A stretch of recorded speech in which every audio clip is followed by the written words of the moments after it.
kita bahas.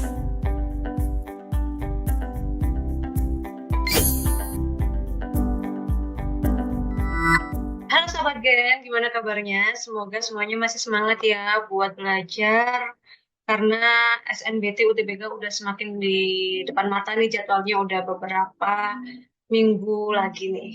Nah, hari ini Kak Sarah akan membahas tentang sesuatu yang sering banget nih, materi yang sering bikin gagal para peserta SNBT, yaitu pengetahuan dan pemahaman umum. Yuk kita baca bareng-bareng ya. Oke, jadi ini adalah teksnya memang biasanya panjang ya, minimal 4 paragraf, biasanya bisa 4 sampai 7 paragraf. Nah, ini adalah bacaannya. Kita lihat dulu ke soalnya. Nah, soalnya adalah ide pokok paragraf kedua. Jadi yang kita perhatikan adalah paragraf kedua. Kalau sudah pertanyaannya paragraf kedua, jadi kita tidak perlu untuk fokus ke satu cerita full ya. Jadi fokusnya hanya ke paragraf kedua saja. Nah, di sini ada pilihan-pilihannya, ada keuntungan bekerja di startup, tantangan, atmosfer, pertumbuhan perusahaan, dan juga fleksibilitas. Oke, kita bahas sedikit ya. Sebenarnya ide pokok itu ada ciri-cirinya. Nah, ini dia. Yang pertama adalah memuat inti permasalahan dalam sebuah paragraf.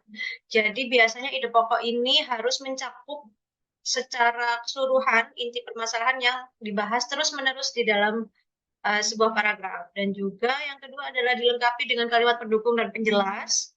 Lalu ide pokok disampaikan secara lugas, tidak berbelit-belit ya. Jadi langsung ya kalimatnya dan jelas ya, tidak boleh ada ada kata ganti ya. Jadi kalimatnya itu benar-benar jelas. Dan juga yang nomor 4, ada setiap paragraf hanya memiliki satu ide pokok yang biasanya ditemukan di awal atau di akhir paragraf. Nah, yang nomor 5 adalah menyajikan inti bahasa secara jelas dalam paragraf. Nomor 6, didukung oleh kalimat penjelas yang memperkuat ide utama. Dan yang terakhir adalah disampaikan secara langsung dan tidak rumit. Oke, kembali kita ke bacaannya. Nah, karena yang ditanyakan adalah paragraf 2, jadi kita bisa meng-highlight ya kira-kira apa sih yang dibahas di paragraf 2. Nah, di sini saya sudah meng-highlight. Di sini Kak Sarah udah highlight nih, ada kata-kata tantangan terbesar, ada tuntutan untuk terus berinovasi dan lain-lain. Jadi kalau kita kembali ke soalnya, jawabannya yang paling tepat adalah yang mana nih kira-kira? Jawabannya betul ya.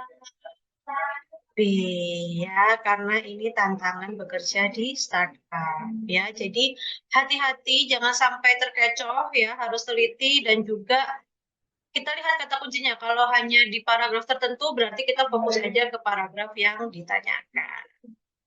Sekitar dulu sahabat Ken, semoga semuanya semakin jelas ya, semakin siap untuk menyiapkan diri menghadapi SNBT di tahun ini dan semoga apa yang Kak Sarah jelaskan tadi bisa membantu kalian untuk mempersiapkan diri karena ini adalah salah satu materi yang selalu keluar di SNBT terutama di PPU.